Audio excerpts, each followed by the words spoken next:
Welcome. My name's Mike Burak. I'm the U.S. inbound leader for PwC, which means I focus on our practice that works with companies that are headquartered outside of the U.S.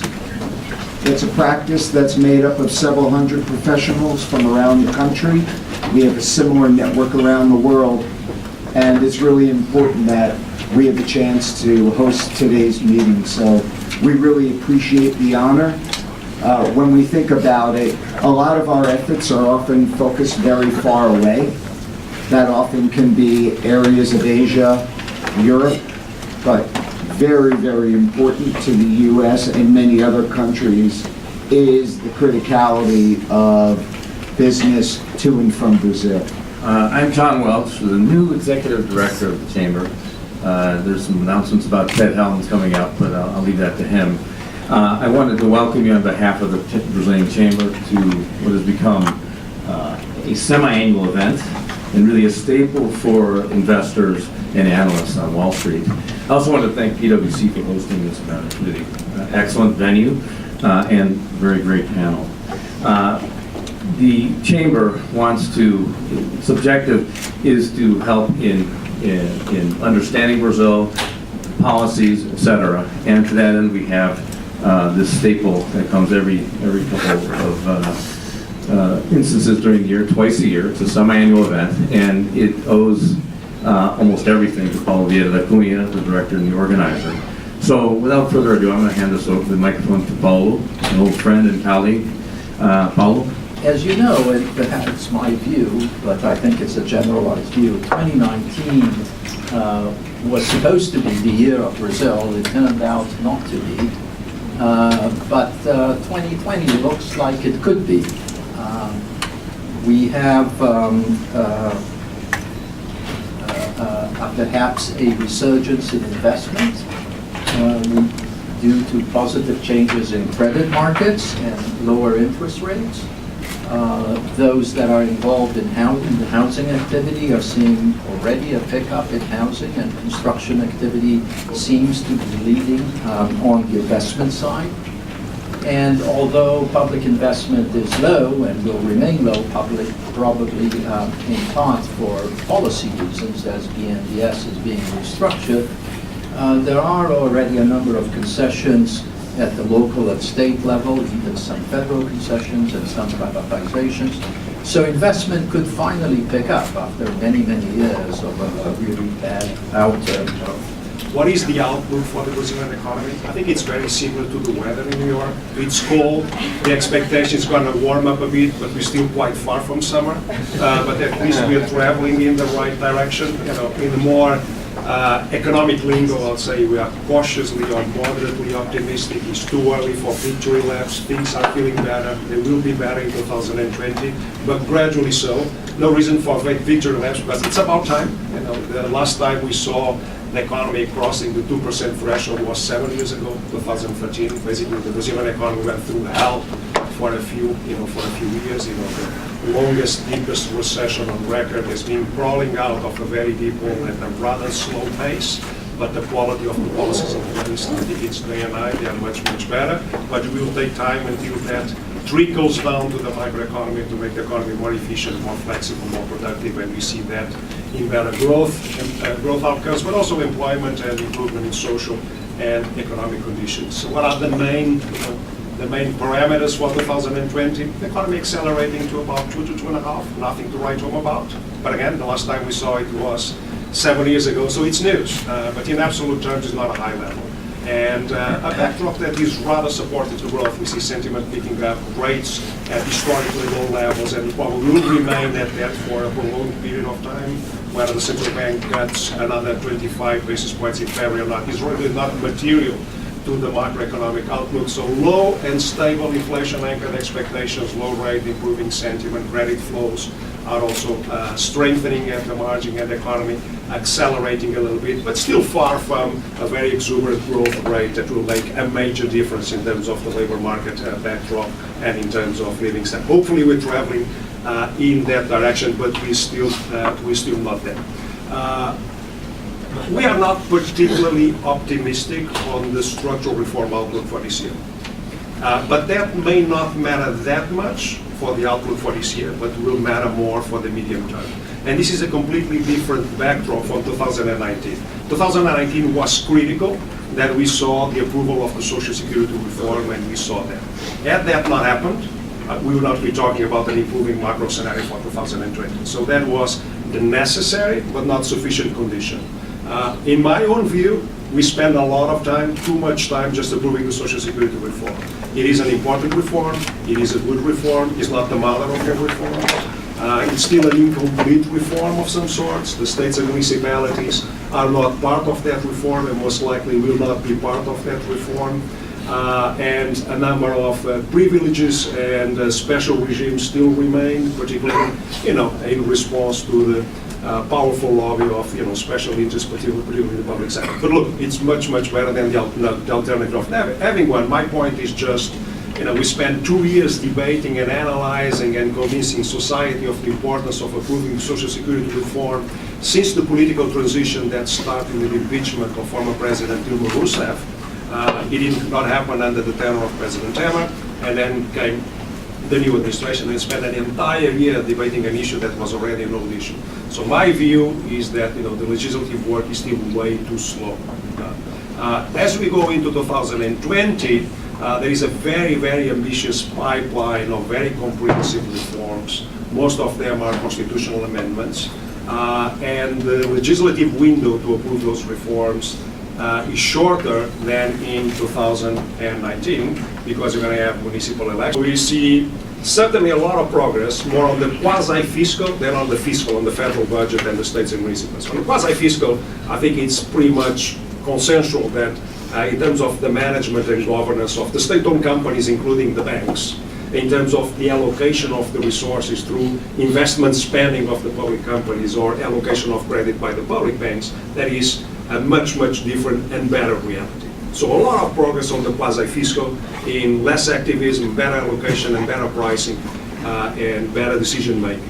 Less so on the federal government, not because the government and the economic team has not tried, but there are a number of encumbrances and restrictions that probably prevents them from advancing at a faster pace. But we see more control over fiscal spending, unfortunately, has been very biased to investment spending, which unfortunately is what the economy needs, but that's what is possible in the short term, and that's why the second generation of reforms, it's important to introduce a little bit more flexibility and reduce, the upward drift in mandatory spending, in entitlement programs and other things, including Social Security. I'm a little bit more constructive, and I really want to hear what Shad was going to say too, because to me, if they're able to pass the emergency fiscal law that already was presented in Congress, and they start moving on the tax reform, and the tax reform for me is the critical part of the story right now, because we have super stimulation coming from monetary policy side. We should be growing faster, but we're not. We're always expecting more growth than it happens. The industrial sector needs to become more productive. And in order to become more productive, and in order to have more investment in the industrial sector, we really do need a tax reform. There's no way out in this story. So I think that this is a very important, necessary, and sufficient condition to get growth at a faster level going forward. And I think that the fiscal emergency law is probably going to be approved in the first half of this year. I hope so. And we're going to start moving in the right direction on the tax reform. Families, they look at their fixed income investments, especially they look at the interest rate levels that we have in Brazil today, and they start looking for this global phenomenon where Brazil is experiencing it too. We're searching for yield. And we don't get it in the fixed income market anymore. We have to go to corporate debt. So the corporate debt issuance market has flourished in Brazil. You see the number of new asset managers that are exclusively dealing with corporate debt is a really, really interesting phenomenon. So the families are shifting their portfolios around as well and moving into equity. But then you say, well, equities are really expensive already. You look at PEs, but the flow is there. And I think that we have not concluded this migration from the family side in terms of portfolio rebalancing, and also on pension funds.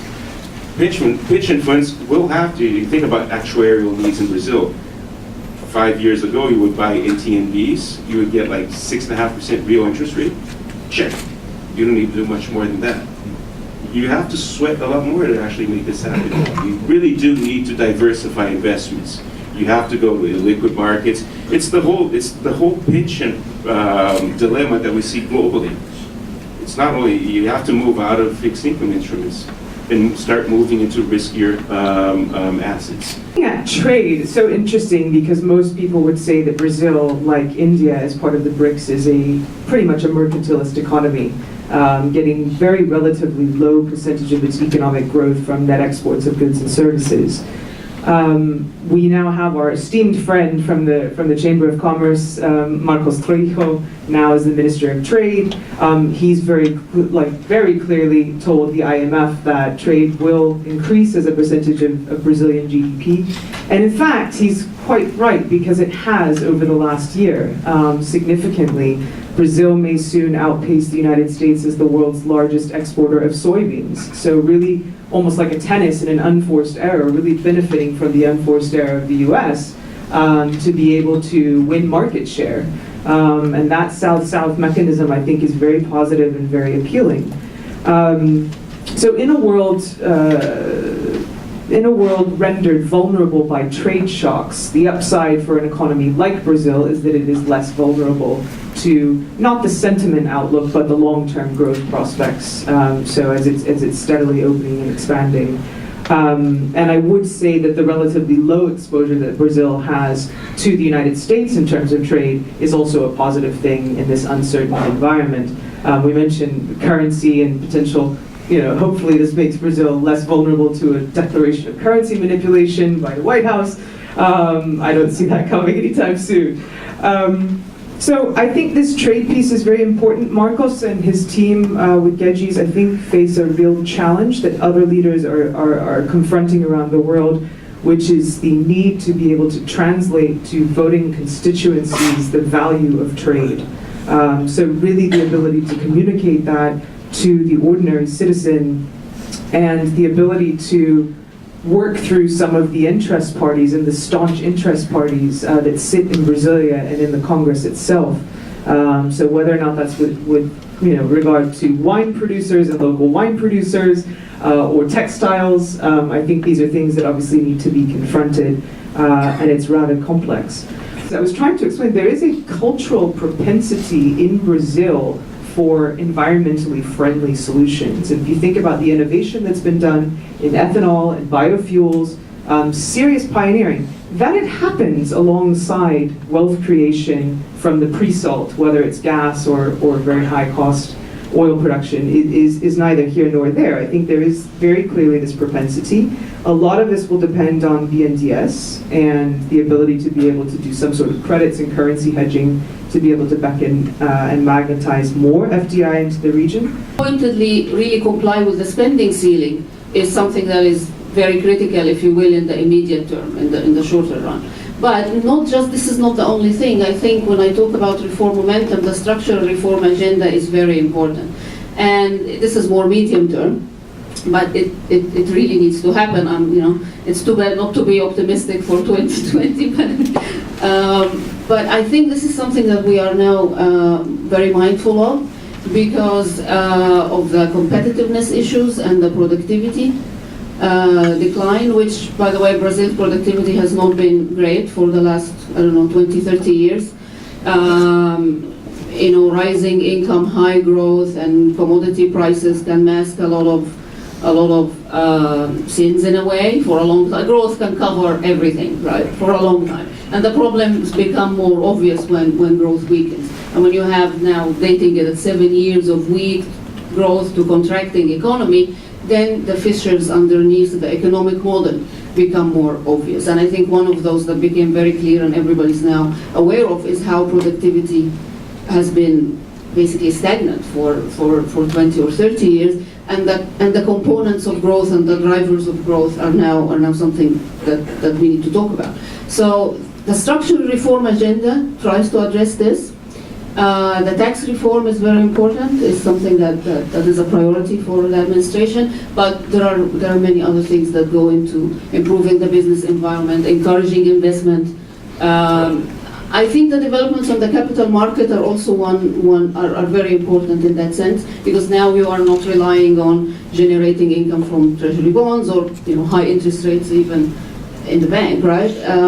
But you're really trying to look for productive investment opportunity, and that will make a difference in the medium term. Potential growth at 1.5, 2 if you're generous, you're already there. Monetary policy cannot be any more accommodative. Then you're kind of reaching the end of the cycle. You have to go at steady state, and 2% and a steady state is not really enough. It's not really what Brazil needs to close the income inequality gaps, which is something I will not talk about, but it's something very, very important from the political risk dynamics, and we've seen what happened in other countries in Latin America in 2019, the Chiles of the world and other. It's about the sense of fairness. This is not the case of Brazil right now, but that's because people expect things to improve. But to be mindful of the limits of that improvement on the growth front is something that is important, because you need growth for a long time. So I think dealing with the structural impediments to growth is a priority. Primary balances and the overall deficit balances in Brazil are still in deficit. It's a relatively large deficit on the overall side. The primary has been declining, when at the peak like 2, now around 1. That's fine, but still a deficit. To have a structurally, sound debt dynamics, we estimate that Brazil needs to go to around 1% of a primary surplus. So that's still almost 2% of fiscal effort. The reason debt has not increased with a very high magnitude, as if you just plug in the primary deficit, or the deficit on top of the last year's debt stock, you should have Brazil's that much higher. This hasn't happened in the last 2-3 years because of the one-off events, like particularly the repayments of the BNDES and so on, that allowed the government to finance itself without incurring more debt. That's good, that's welcome. It keeps debt at 80% instead of 85 or more. But the fundamental dynamics of making debt sustainable on its own without one-offs still rely on approving in the short term the PECs that allow the government to comply with the spending ceiling and eventually reach a primary surplus of around 1% from currently around a negative 1%. So here interest rates help a lot to reduce this fiscal effort that is required. In earlier estimates, you would say Brazil needs 3% of a primary surplus to do this at much higher interest rate. Now it's an easier task, but it still works. So that's in all the areas that we've talked about. Fiscal picture remains to be, in a way, the weakest link in what we look at in Brazil's credit profile. And the rating process is an evolutionary process. It's not a revolutionary process. It takes time, and as I mentioned, Brazil's credit profile will evolve along those 2 areas that we focus on. Reform momentum, both fiscal and structural, and growth performance that help sustainably and kind of decisively improve that dynamics and eventually lower it. And here I will close by, also when you look at the rating, you look at comps, peer comparisons, and I have actually, left some research that we published recently on this specific question, and there you will see how Brazil compares. On 2 critical elements, debt to GDP and interest payment, relative to the BA category, where Brazil is now, and the BAA, which is like the investment grade, interest to revenue and debt to GDP is a lot higher than peers. Of course, this is not the only thing we look at, but after 7 years of weak growth, even economic strength has been eroding a little bit. So we need to, there is some ground to be regained here to have a more favorable comparison with peers. But positive reform momentum, a rebound in growth on a sustainable basis are certainly 2 things that will, if continues, right, will continue to improve the credit profile over time. Brazil, as I've said in many other situations, probably has proportionally the most powerful Congress in Latin America, the Congress that actually can make a difference, change the course of things, and depending on the month or the topic, even replace the executive as the de facto runners of the country. So the only country in Latin America that I see this happening is Brazil. So observing the relationship between the executive and the legislative is absolutely critical, because it is a relationship that is diluted into themes, it is diluted into individuals that belongs to several categories of support to the government. Although we discuss a lot recently in Brazil ideology, Brazil is a country that the Congress totally despises ideology and turns their back to ideology, and you can have a partner on a particular bill and a severe enemy from the same individual in a different bill. So alliances are fluid, support is fluid, and consequently, the necessity of the government to develop a strategy that is also fluid and efficient is more necessary than ever. Maia has demonstrated that he has some control over a considerable number of congressmen in the parliament. While the executive, naturally, they have the control over another number of congressmen in the parliament. However, they were imposing more difficulties on themselves when they stimulated a civil war within their own party that created some factions within the PSL that could be something complicated for the calculation, the numerical calculation of votes for reforms in 2020. 2020 in a completely different ballgame. The government needs to deliver another reform. And why? Because the major victory of 2019 was a reform. The major victory that made several individuals mentioned here today, and that basically made several investors look at Brazil differently, was the approval of the pension reform. Everything else is everything else. They are side dishes. But the main dish was that one. So in order to continue with the deliverable of success that the government got from the approval of the pension reform, the necessity to deliver reforms in 2020 increases. However, we have two different things, two different aspects now.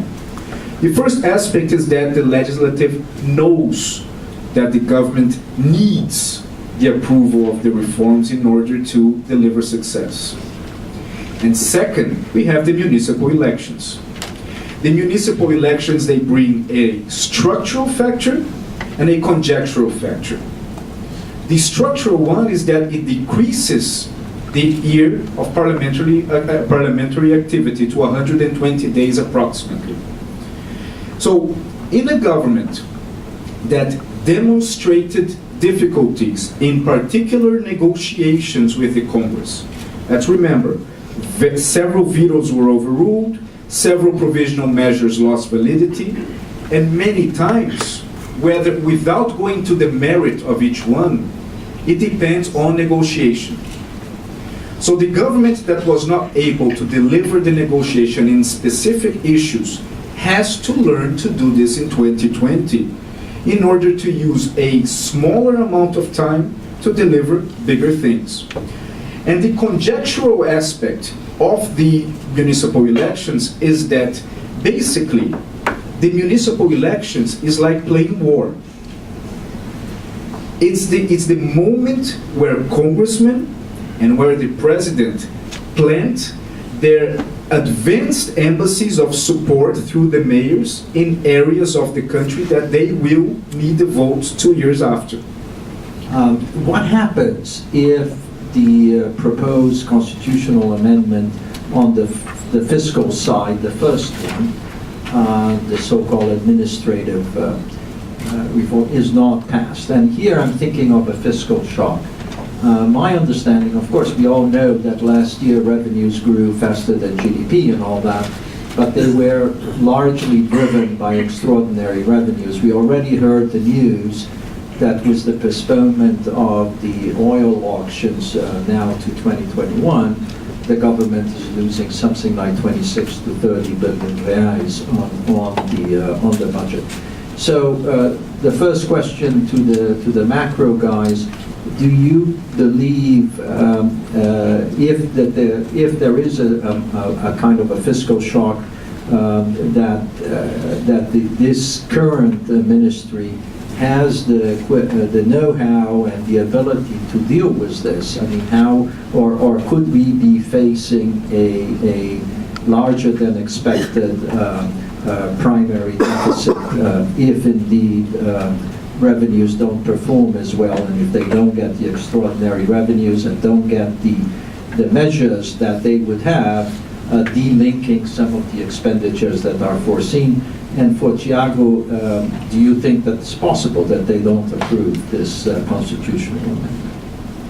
I think it's actually relatively, there's a reasonable probability that the reforms won't happen, but the market will not price it as a shock. I think there is already somewhat internalized that we are on a more hopeful track, that the economy is accelerating, the economic multipliers are kicking in, and as I mentioned at the beginning, we think in our outlook there will be somewhat detached from the political things. I think it's critically important that we continue to advance, to cement, to solidify on all this transition to a new equilibrium. Somebody is absolutely right, still running a primary fiscal deficit. Maybe with the new normal for real interest rates in Brazil, what stabilizes the debt may be at around 1.5 to 2 percentage points of GDP. But I'll submit to all of you that 2% of GDP is not enough, because if you do that, you'll be stabilizing debt at a very high level. 80% of GDP, you'll be living dangerously for a while. When the next business cycle comes around, when the next shock comes around, and you lose the capacity to use fiscal as a buffer to stimulate demand, very quickly the debt to GDP will jump to 90, 100%, and things could become very nasty in those corners of the world. We're talking about revenue here. And the point you made is really critical. Expenditure ceiling has nothing to do with revenue. Nothing. We can grow 5% and hit the ceiling in 2021. It's not going to take us out of the problem. So that's why I think the perception within the economy ministry and within the Congress, and this especially because of Maya, they understand that they have to do something on the expenditure side. Otherwise, there's no investment. There's nothing to be spent on a gubernatorial election in 2022. And if you do breach the ceiling, you will have a confidence shock. I fully agree with you. So I think that's why I'm more optimistic in that sense. Yeah, first, I think that Lula's impact is diminishing considerably every day. Second, he won't run. He can be out of prison, but he won't run because there would have to be a reinterpretation or a change in the law, that the clean slate law that he approved, in order for him to be able to run. Third, when Lula was released from prison, he was expecting to make a caravan in the northeast and parts of the country that would put on tens of thousands of people in the streets, and that never happened. So the impact that he believed that he has is diminishing considerably. However, Lula is a type of individual that he still has at least 20 or 25% of the voters with him. But his strategic mistake, which is, we could stay like 3 days here talking about that, but he's beginning to resemble much more Lula from 1989 than Lula from 2003. And the only reason that he won the election in 2002 to become president in 2003 was because he decreased his radical narrative and he increased the approximation to the non-ideologized voter and the businessman. In current prices, the investment rate in Brazil is about 16%. If you accept the deflators, it's a little bit higher, it could be around 18%. But whichever way it is, it's obviously woefully too low. And I think that in terms of comparisons, it doesn't stand very well. And then if you think in addition to that, for all of you that are interested in these issues, the Fundação Getúlio Vargas just opened a great portal on productivity that has all of these data all put together there. It's the work of a great friend of ours who unfortunately died too young, thresh-old, who spent a lot of time looking at these questions. But if you think about it, in 2018, Brazil turned the demographic transition. So the number of new entrants into the labor force doesn't cover the amount of new retirements that are expected to go.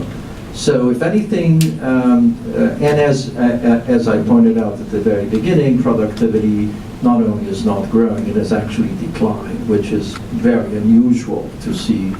Of course, there are some cyclical elements, but there are beyond cyclical elements there. So it's a trifecta of really bad things, and